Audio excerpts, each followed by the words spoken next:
Yeah, a vehicle was traveling the wrong way and multiple vehicles were involved. Michelle Choi now joining us live. Michelle, what have you found out so far?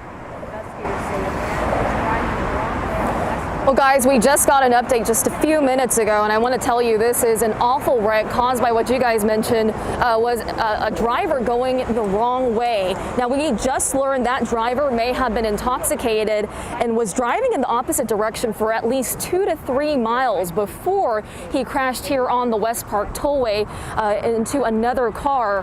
Now, we're told a woman died here at the scene. 2 others are seriously hurt. All 3 of those people were passengers in the car going in the right direction here on the tollway. The driver in that car also hurt but expected to survive.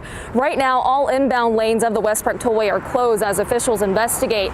But we're told Precinct 5 responded here to the scene just before 2:30 this morning.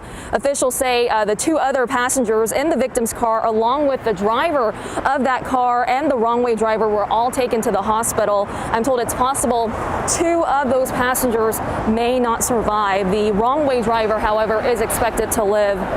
Right now, authorities here on scene are trying to piece together exactly what happened. We know that Precinct 5's assistant chief is on his way here to give us an update.